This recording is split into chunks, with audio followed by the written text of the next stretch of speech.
எதுக்குடி பேக் அப்படி டொம்முன்னு போடுற? நீ பண்ண வேலைக்கு சந்தோஷமா துள்ளி குதிச்சிட்டா வர முடியும். நான் என்ன பண்ணேன்? என்ன பண்ணியா? நைட்டு ஃபுல்லா என்ன வேலை பார்க்க வைக்க பிளான் பண்ணிட்டல நீ. அதான் 10:30க்கு வந்துட்டல. போய் பேசாம படு.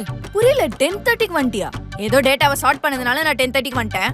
அதுவும் நைட் ஷிஃப்ட்ல வந்த ஒரு புண்ணியமா எனக்கு ஹெல்ப் பண்ணா. இல்லனா அது கூட முடிஞ்சிருக்காது. விடிய உட்கார்ந்துட்டு இருக்கணும். மேடம் அப்ப கூட நீங்களா பண்ணலையா? வேணா, எனக்கு தேவையில்லாம மம்பிளுக்காத. ரொம்ப ஆடாதனே, இதுக்கெல்லாம் அனுபவிப்ப. முடிஞ்சத பாத்துக்க போடி. உன்கிட்டலாம் மனுஷன் பேசுவானா? சிப்ப.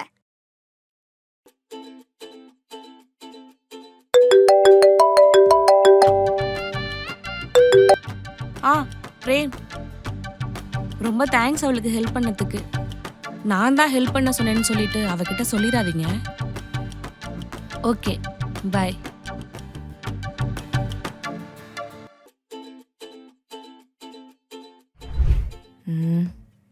இது மூஞ்ச பத்த சாப்பிட கொடுத்தானது.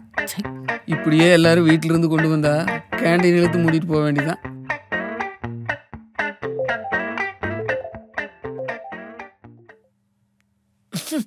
ஐயோ, அடியே பத்து, இந்த தோசையை காலையில சுட்டியா நேற்று நைட் சுட்டையானே தெரியல.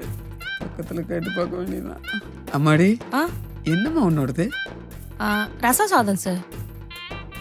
ரச சாதமா? எனக்கு கொஞ்சம் கொடுக்குறியா? நான் தப்பாலாம் எடுத்துக்க மாட்டேன். இதோ தரேன் சார். இந்தாங்க சார். தேங்க்யூம்மா.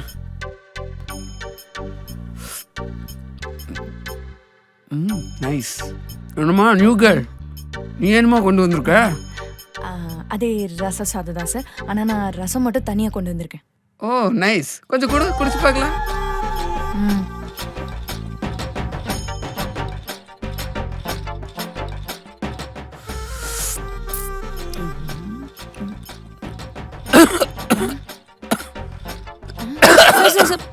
பார்த்து சார். சார் தண்ணி வேணுமா? காரமா இருக்கா சார்? நான் காரத்துக்காக இரும்பலம்மா. என்ன? உன் ரச சாதமும் உன்னோட ரசமும் டேஸ்ட் ஒரே மாதிரி இருக்கே. அதெல்லாம் இருக்காதே சார். இல்லையேம்மா, நான் டேஸ்ட் பார்க்கறதுல எக்ஸ்பர்ட்டுமா. நீங்க 2 பேரும் வேற வேற வீட்டில இருந்து வர்றீங்க. ஆனா ரசம் மட்டும் எப்படி ஒரே டேஸ்ட்ல இருக்கு?